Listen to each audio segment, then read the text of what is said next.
she says that she can only drink water. Are you worried about her story? Like, should I... No, you can talk to her. She seems like a really sweet girl, 22 or something, has a lot of anxiety, and from what she's claiming, she's the full-on aggressor here. That's kind of what it is. I'd love to go talk to the independent witnesses, and maybe that's what I'll go do. Okay. Yeah, there's a couple waters. Here's this back, because you might need that for someone else.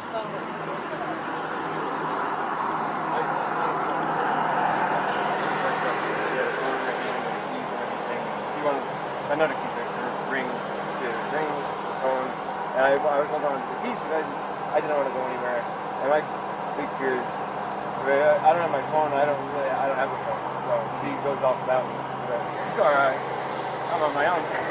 So I was saying, let's just go for a walk, and she was trying to get the keys for me, so I was just going, just wait back up, and that's when she hit me. And I didn't get, I don't want to push you, but I didn't get completely physical. I was just trying to keep her away and not get hit. And then I got really loud, and I just like feared this attention where I was going, back up, get away, just get me. Okay, so you said you pushed her to create some distance, obviously, right? What happened after that? What got distracted? Okay, Google.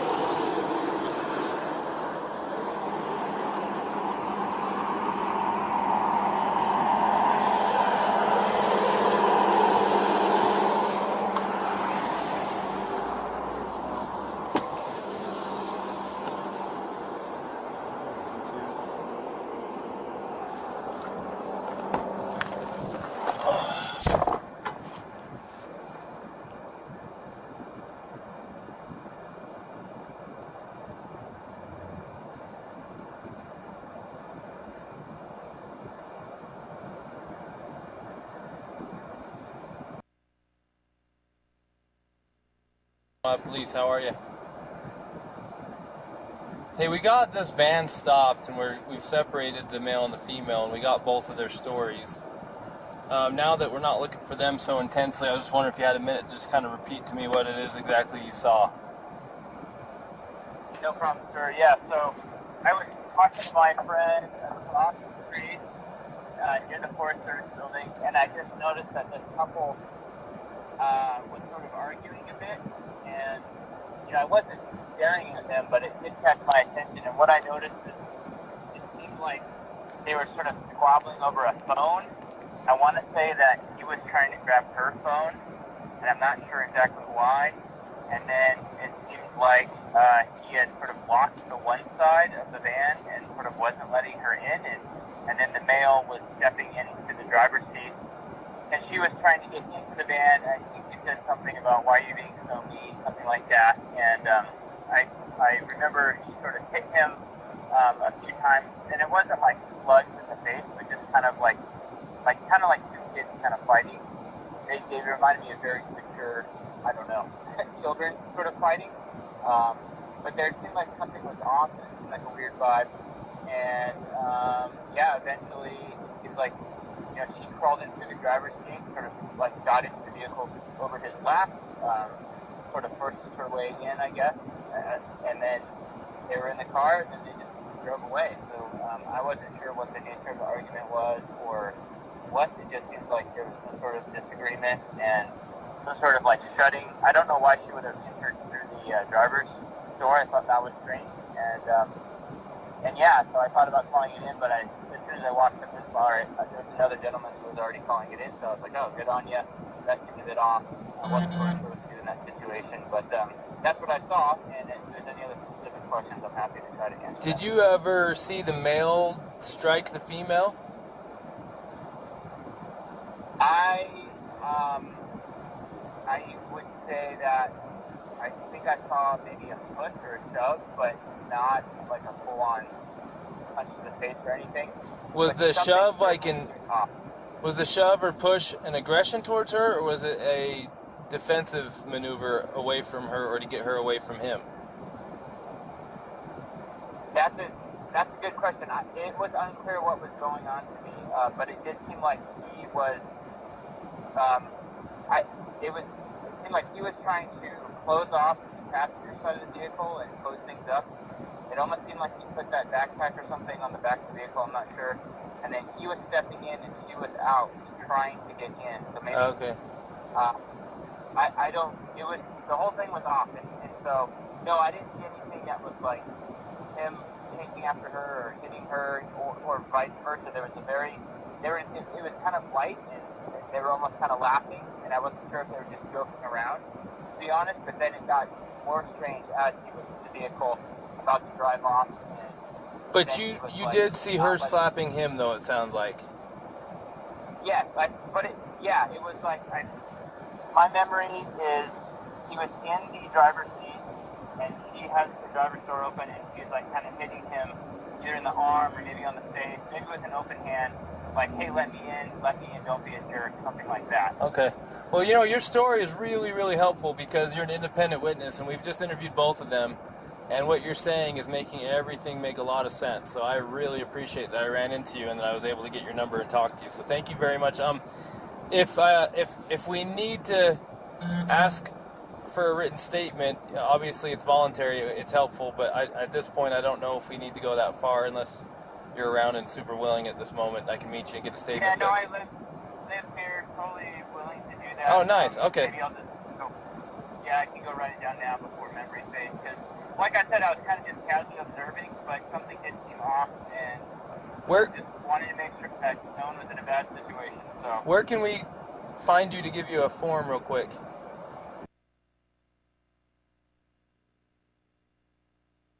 About 10-15 minutes. Okay, cool. Thank you. Appreciate you. All right, bye-bye. Bye.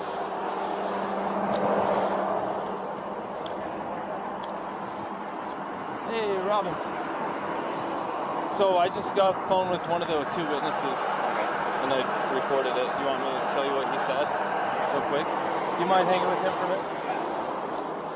So, I guess we'll get away from both of them. So,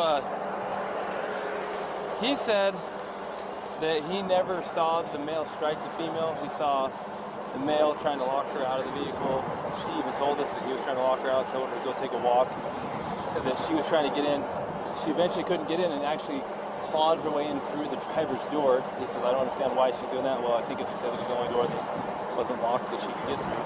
So she's trying to get in over him. He's trying to disengage from her. I guess he hung her backpack on the back probably so she could have her shit so that he didn't have to engage with her. Everything she's saying is the same thing. I haven't heard what he said, but if that's what he said, it's also what the witness is saying. The witness says, I never saw him hit her. I saw him shove her, but I couldn't tell if it was an aggression against her or a defense against her as far as her, being the aggressor.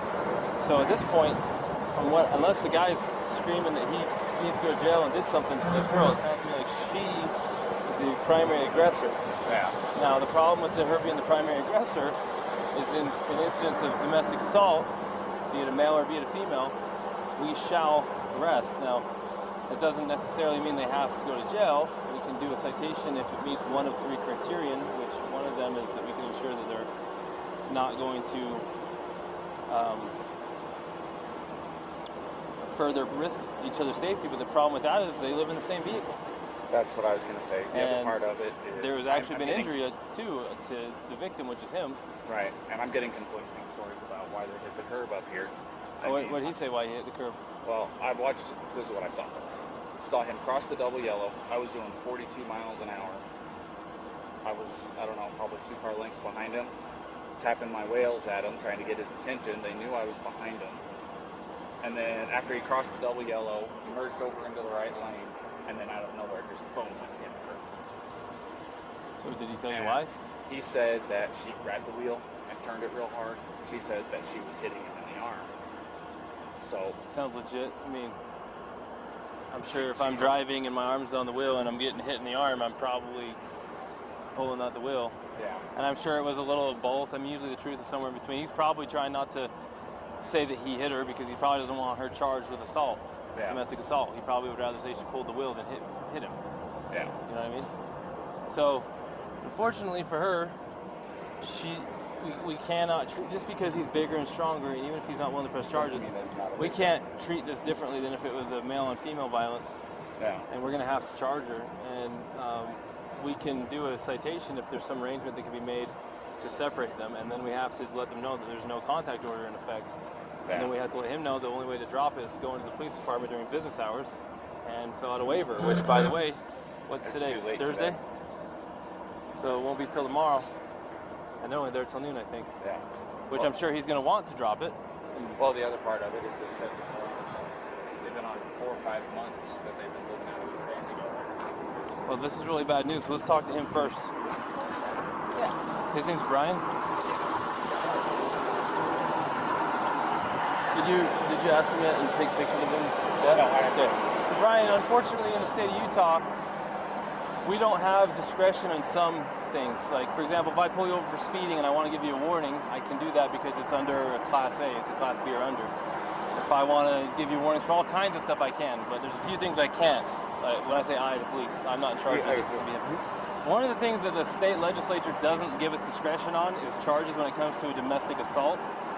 And it sounds like you guys are living together, so you meet the statute for domestic partners, and you do have injury, and both an independent witness, probably the next one we're going to talk to as well, which we haven't talked to yet, but the one we did talk to, and your own companion have made it clear that she was the primary aggressor and that she was striking you and that you received injuries.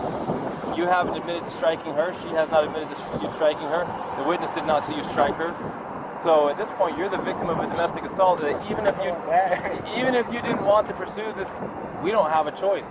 The best thing we could do to not, the law says we have to charge her. It doesn't say we have to put her in jail.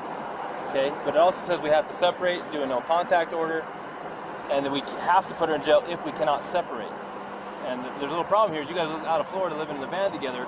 How are we supposed to separate you guys? Now, I don't want to take this small 20. What is she? Yeah, 22-year-old. 22-year-old female in jail. jail. That you could definitely defend yourself against, but at the same time, we can't say because you're a male and she's a female, we can't treat this different than if you were the male hitting her. We got to treat it the same. Yeah, no. So she's kind of in a tough spot. So unless you have an idea about how she can not go to jail and be separated, do you have friends in town? Somewhere she can stay? Tomorrow, if you want to, it's up to you. You can go to jail? You can't because we don't have a charge for you. Now tomorrow, if you wanted to get with her again tomorrow, I'm gonna take your radio. if you want to be with her again tomorrow, because it's after 5, so our office is closed, you can go to the police department, fill out a waiver to drop the no contact order, so you guys can still be together. But she's gonna have a court date online in a week or two. She's gonna have to show up for her court date online and answer. The prosecutor might drop it. They might say, for example, if you're not willing to pursue it, if that's your decision. I was going to say, it definitely is. I'm not going to pursue anything. She's my fiance. I love her. It's just a little squabble. I'm sorry that I had to get so public. Stuff happens. So I just want to get like the checklist of things I got to do to get rid of it. So if you want her back, well, she'll get a paper with a court date. Okay? How do I get rid of it? Well, the court date has to be attended in order for them to decide whether they need to continue or drop it. The first is just an initial appearance to say, are you who we think you are? Yes. Do you understand the charge that's been brought against you? Yes or no? Yes or no, the answer. Do you have an attorney? Yes or no? Do you need one? And then from there, she can ask to speak with the prosecutor. The prosecutor might be contacting you and say, hey man, I know she's 110 pounds soaking wet and you're a big strong guy and we understand you're not even wanting to pursue this, but the cops have to follow the statute. How, what in the interest of you, of justice for you as a victim, what do you think? And they can decide to still prosecute her, or they can decide to drop it, or they can decide to give her a plea and make it kind of go away if she behaves from now on. But that still does not eliminate the first court appearance that she has to attend, which thankfully for you guys is going to be online, so you don't have. So if you're out of town, here's the thing: if you're out of town and she doesn't come into our court appearance online, they can suspend her driver's license, they can issue a warrant for her. So she needs to play ball and go. Does that make sense? Yeah. And we're a team. Me and her are a team. I'm sorry about all this. I apologize again. But so she's got her online court date just to acknowledge that she's hurt, and then she's got the one for the. Well, there's automatically right now there is something called a no contact order in place. Yeah. From this point forward until tomorrow, if you wish to drop it, you have to go into the 217 East Center Street, Moab City Police Department, and you have to ask. We'll give it to you. You want to fill out a waiver that you're requesting a waiving of the contact order, the no contact order. The no contact order means she cannot come into contact with you, she cannot talk to you, she cannot text you, she cannot go onto any premises that you're occupying, she cannot go to your vehicle. And until you drop that, or until court date, if you don't drop it, it stays in effect until midnight on the day of court. And then that gives you time to get a protective order, a long-term one, if you feel like you need one. But it sounds like you don't even want this one. So tomorrow, they open at 8. You can go in the police department. You can fill out the waiver. They can remove it. Then you can say, hey, babe, where you at? Let me pick you up. And you can pick her up. Now, we're hoping not to put her in jail, but if she doesn't have somewhere to go tonight to be separate from you, then where are we supposed to I can't talk to her now because it's separation. There's right? no contact order now. So tell me this: do you guys have enough money for like a hotel room or anything like that? Because what we could do is we'd cite her for this, and then I'd give her a ride over to whatever hotel you guys is choosing. And you can pick her up there tomorrow if you want to drop the no contact. On your way to go pick her up, you stop over there at the PD, sign the paperwork that they're requesting, and then you can go pick her up quite literally within minutes. Unless you know someone else in town that's a friend that she can stay with. Yeah.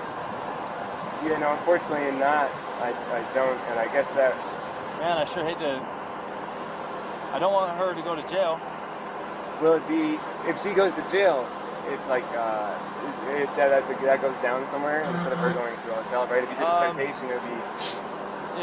It kind of depends. So if she goes to jail, they're going to book her. And they'll take her fingerprints. It's going to go on her criminal history. And then if they don't convict her, then it will just show that it was dismissed. It will show up on her criminal history, but the charge was dismissed. If she is found guilty, it will show up as she was guilty of a domestic assault. But the charge itself will show up on her criminal history until she gets it expunged.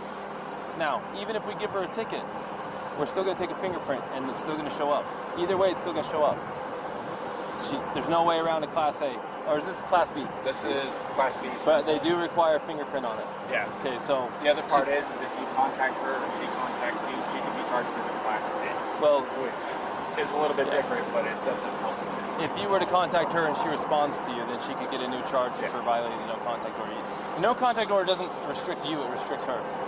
So if you go talk to her and we find out you're not in trouble, she'll be in trouble. So it's in your interest to... Does that all make sense? No, I'm getting it all. It's a lot, really quick. No, I'm getting it all. I'm just trying to figure out a way through it. Shoot. You don't know anyone in town? You guys been here how long? No, I don't know anyone in town. If she went...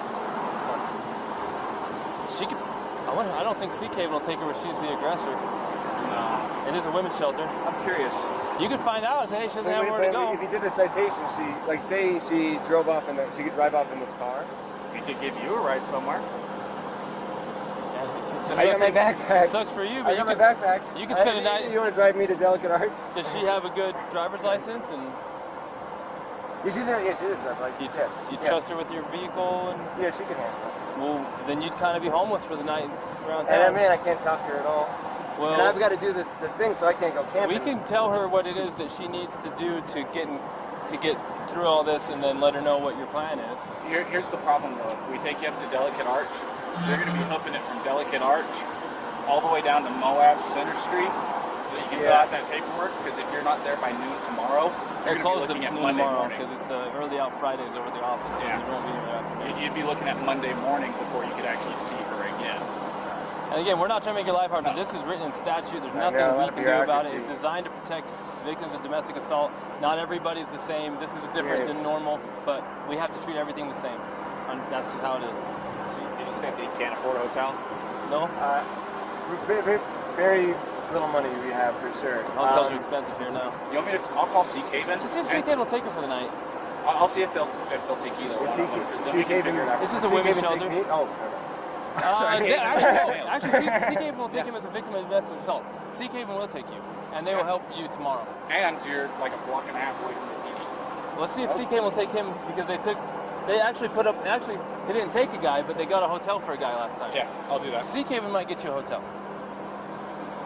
Now, what she does... I might be sleeping outside in a sleeping bag. No, so I don't need a hotel. I think Sea Caven will get you a hotel. If you want her to have the van, we don't care. It's up to you. But there's nothing we can do about the rest. I don't want to open my car. I'm just trying to think. I gotta grab my... I gotta make like a little bag. You sweating to death yet? I think we're good. You good? I'm going to talk to you real quick, but I've been talking so much, I got to get some water. I'll be right back. Let me grab the water.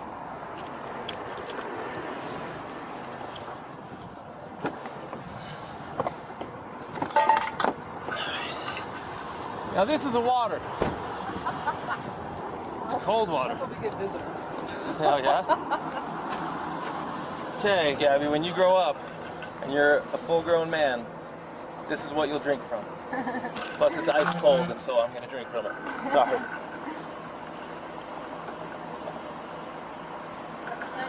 I can still hear the ice. You'll probably never be a full-grown man. And then you do curls. Then you can do your curls. So, look, I'm going to speak to you frankly. I have a daughter almost your age, and I'm looking at you not so much like a suspect, but also as kind of a victim, in the sense that you're dealing with some struggles emotionally and mentally at your age.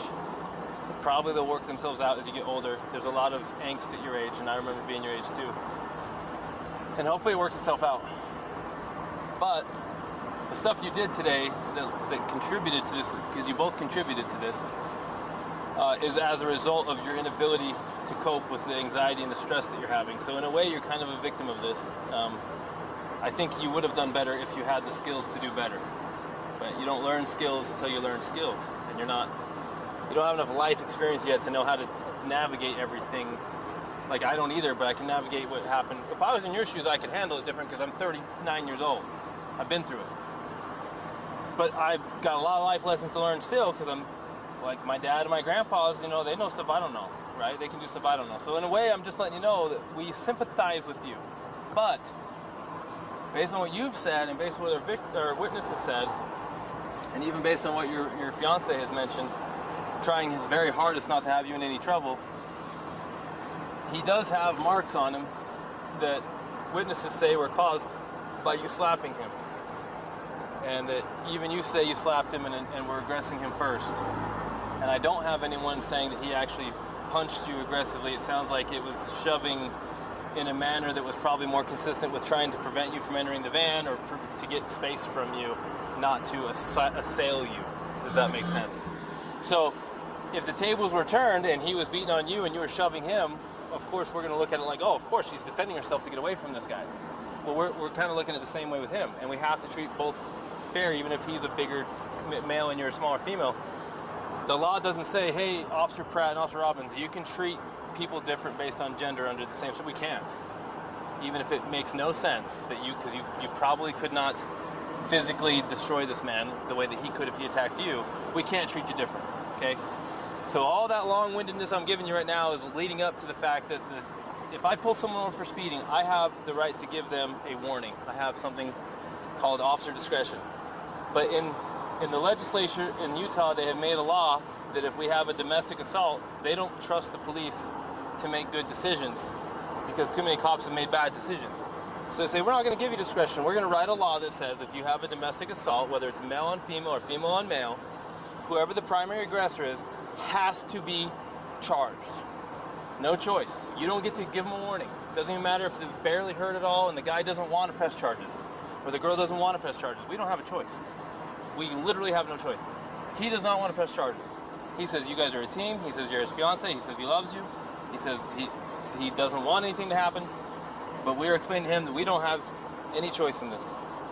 So we're trying to get a local victims advocacy group called Seek Haven to get him a hotel for the night, so that you can have the van, because they won't give you the hotel because you're the one who is the primary aggressor. So they're going to consider him the victim. So they're going to get him a hotel. So he wants you so that you don't have to go to jail, because the only thing we can do is take you to jail. He says, well, so she doesn't have to go to jail, then I will accept Seek Haven's help if they'll give me a hotel, and then she can have the van, so she doesn't have to go to jail. She can just have a ticket. When you get the ticket, it's going to give you a phone number to call, and they're going to give you a court date, and that court date will probably be online. Do I have to come back to Utah? No, it'll be online. Oh. You have a smartphone? Yeah. So you can. I go to court. You're okay. Sorry, I've never heard of this. I didn't know Yeah. this was in When Utah. COVID happened, they switched all the court from in person to online. So when I go to court now, I have a ticket for hitting the curb or something, please, because we're okay. Like, where does it? I understand, but we don't have any, like. Listen, if I had any discretion in this, I would separate you guys for the day and just give you warnings to stop hitting each other. But I lawfully don't have discretion here. I don't have any. Because somebody said something, like a witness said something. There's two witnesses, and then there's what you said and what he said, and guess what? It all matches nicely that you were the primary aggressor, and that the injuries he has were caused by your aggression towards him. Even if he doesn't feel hurt, even if he doesn't want to press charges, there's nothing any cop can do about it. It's written into the law. I know, but I don't. Normally we take people to jail, but he's trying to work it so you can just have the van. Tomorrow, I don't want to be separated. You gonna have anxiety? Yeah, no, we're a team, please. There's not? What is it? No, like, we're a team, please. It's gonna give me so much anxiety. Can we just have like a driving ticket? Okay, the very best thing I can do is call my supervisor and see if I'm missing something here. Because if I'll pay any driving ticket, a parking ticket, anything. Okay, Gabby, If that'd be Gabby, better. try to calm down, and I'm gonna go call a supervisor. But I don't think that there's much I can do, but let me see if the supervisor can tell me something I'm missing to make this not happen. I can't feel over and I couldn't handle that, I'm sorry. Okay, just give me a minute, okay? You don't have to sit out in the hot sun unless you want. I might try to call my dad. Okay, thanks.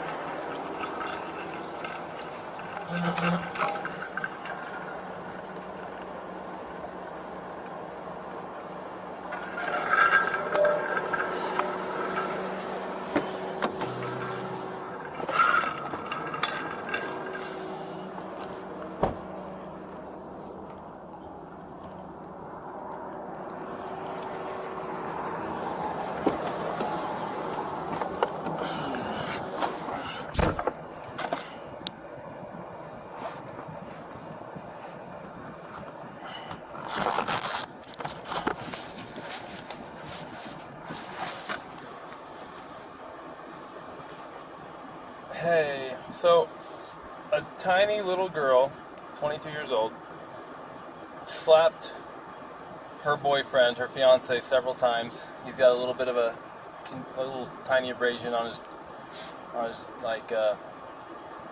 chin, on his jaw. They got into a van and drove off. He got called in by there's one caller and then a witness. Got them stopped. The story from the witnesses matches the story from the female, matches the story to the male. She was pissed off, she's having a rough day, he tries to separate from her, she's not staying away from him, she has severe anxiety problems. He locks her out of the van, says you need to go for a walk and cool off. She's forcing her way into the van, she's clawing her way past him into the van to be with him. He's shoving her to get her out of the van, but he's not assaulting her, or he's not assailing her, he's trying to keep her out. She's punching, slapping, everything. She's got to be 105 pounds soaking wet, 22, full of anxiety, having a really tough time. Not making excuses, but I mean, it is written into code. We do have a domestic assault here. He's not wanting to pursue it. He's very adamant. He does not want to pursue it. We're explaining we don't have any discretion on these things. We're giving him a no contact. We're letting Seek Haven see if they can get him a hotel so she can have the van so that we don't have to put her in jail. She's really struggling with the idea of being alone and not with him and not having the van. They want to be together. I told her, look, there's not anything I can do. This is all written into freaking statute. I just said the last thing I can do is call a supervisor and see if where this is such a minor. It was like a slap fight, and the injury is from a fingernail. I just don't know if it's worth the whole domestic thing or not, or if it's going to get us in trouble if we don't do it this way.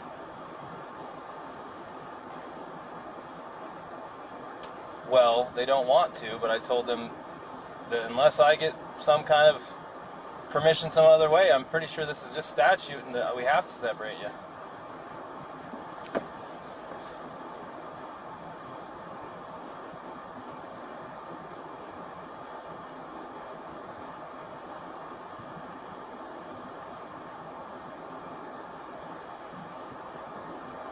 As far as the domestic assault charge, what do you think about that?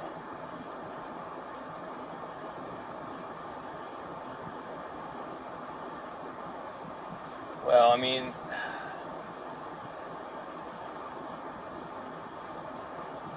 do the whole thing or not?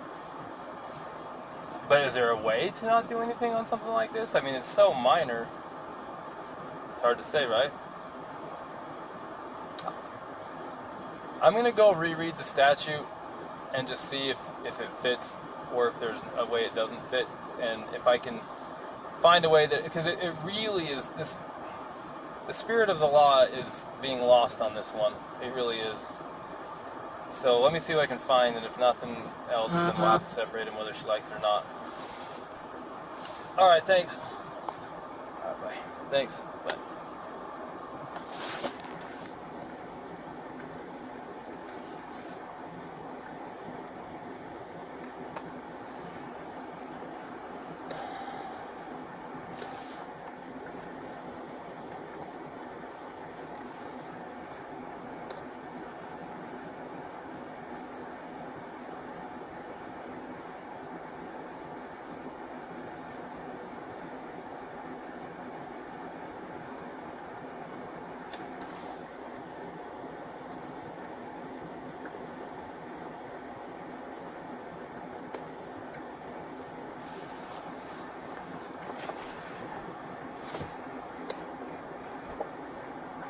Bodily injury means physical pain, illness, or any impairment of physical condition.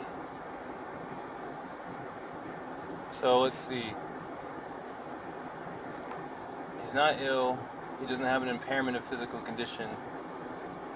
And if he's not in pain, like okay, how far do you want to go with this? Like, you know why the domestic assault code is there. It's there to protect people, especially the reason why they don't give us discretion on these things is because too many times women who are at risk want to go back to their abuser. They just wanted him to stop, and they don't want to have to be separated. They don't want him charged. They don't want him to go to jail, and then they end up getting worse and worse treatment, and then they end up getting killed.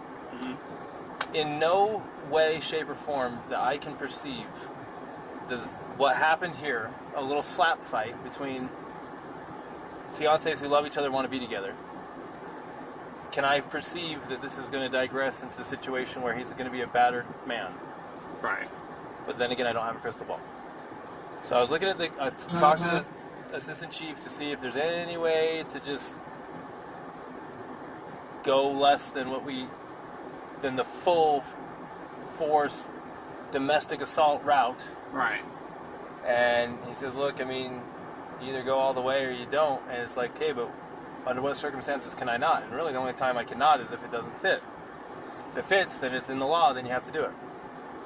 So I went and I looked at the code for assault, because this is an assault enhanced with domestic assault. Utah Code, assault. Now you and I both know what it is, but think of how valuable it is to look it up and read it word for word, especially when what you're doing is going to get evaluated by a court who cares a lot about words. Words are there for a reason. Assault is an attempt with unlawful force or violence to do bodily injury to another. So did she attempt to do bodily injury to him? She went to smack him. Was it her intention to do him bodily injury? Now, that's what we have to find out, because it says bodily injury is, that by definition, physical pain, illness, or any impairment of physical condition. Well, he's got a swollen right eye. We don't care what the result was, we care about the intent. So we gotta go find intent. If she did not intend to cause him pain or illness, or to cause him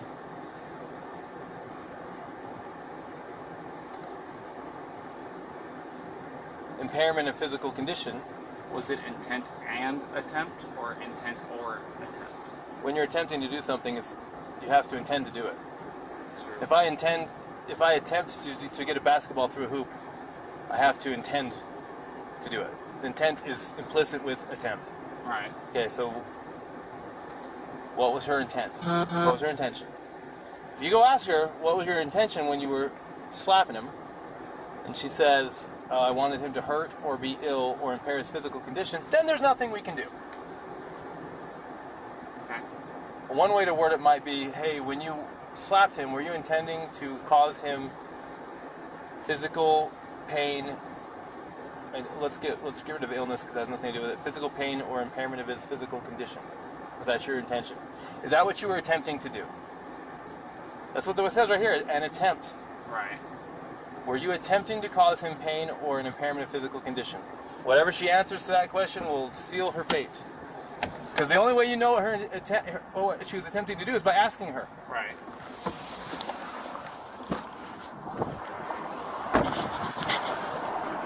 Set it up right. Set it up just right. That's how people laugh someone heard that way. Gabby, this is a very, very important question. How you answer this question is going to determine what happens next. But the only person who can answer this question is you. Okay. Think very hard before you answer the question. Do not quickly answer it. Think very hard. When you slapped him those times, were you attempting to cause him physical pain or physical impairment? Was that what you were attempting to do to him? No. What were you attempting to do? What was the reason behind the slapping and stuff?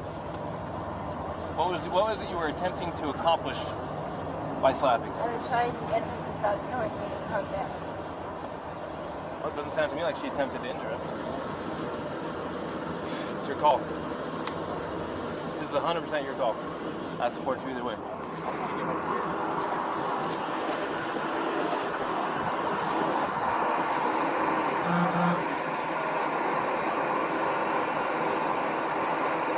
say that I did barely believe it.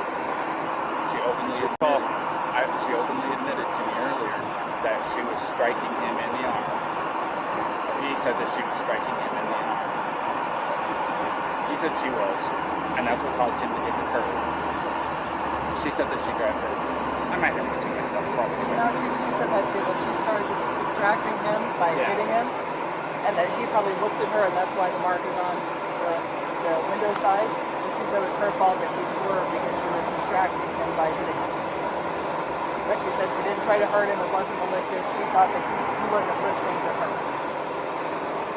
So assault is an attempt with unlawful force or violence to do bodily injury to another. The code for bodily injury, the definition says, bodily injury is infliction of pain or physical impairment or illness. So you can go. Now I'm recording, and society and the judges and everyone can judge me for this. I am looking at a 110-pound female and her fiance who have no means to be separated. He doesn't want to pursue it. She's not a threat to him, more than slight abrasions from her fingernails. I don't care if we use the actual letter of the law to not charge, but I also don't care because it literally does possibly make perfect sense to go full-on domestic assault and do the whole thing. This is your opportunity to make the decision. Let's do this. I support you either way. Let's do this. Taking your advice, let me do a crime report on this. Won't charge right now. Won't cite her for it right now. We'll send it off to the county attorney. City attorney, because it is a people.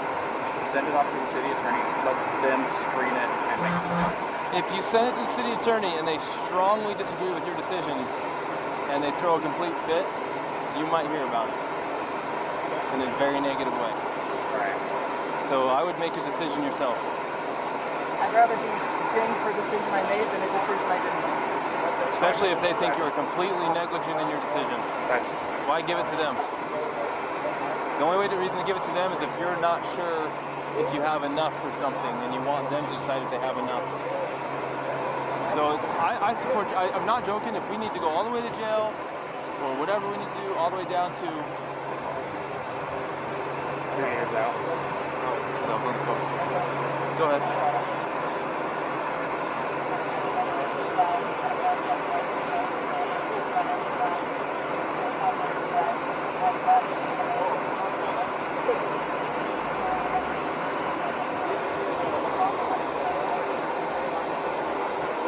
I better go on that. You got this? I'm making this decision. I'm going to cite him. I'm going to go follow through the process. Would you feel more comfortable handling that guy? Yeah. Go handle that guy then. Go handle that guy? Go handle that guy. Okay. If you're more comfortable. Well, it's 6 one way, half dozen the other. It's up to you. I mean, it's a headache whether I go left or it's a headache whether I go right. Another option is to not charge them but separate them for the night. If they find themselves together again, what is it to you? You separated them. You provided for his safety. If he doesn't have enough sense to stay away and you got him separated, it's on him. You can't babysit them all night unless they're in jail, so it's up to them what happens after jail. You can separate them and say, don't let this go off till tomorrow. If they don't let it go off and we hear about it, We'll hear about it. They're camping in the park tonight. We'll let you know. And if there's some fighting going on, you already was Mr. Nice Guy. You already gave him a chance. What you can't do by law is separate someone and say, if we hear from you again, we're going to arrest one of you. Because then if one of them really needs help, they may not call police and get help. The law says you cannot, literally, you may not say, if we get more problems with you guys tonight, one of you is going to jail. You can't threaten them like that if it was true, because it will stop someone from wanting to call the police to get help. Does that make sense? Right. So go full or nothing or in between and separate them and kind of give them the nod, the wink, like, hey, you know, just stay separated. It's up to you. I'm going to go handle that. You got very capable help with you here, and I trust you. All right. Call me if you have any problems.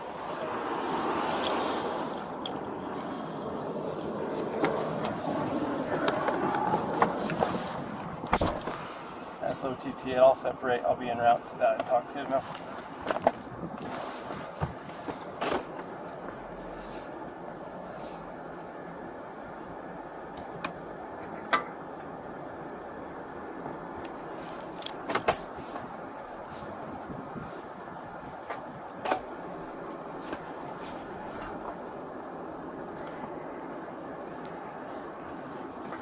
I just want to say thank you guys for helping us. Appreciate you. You too.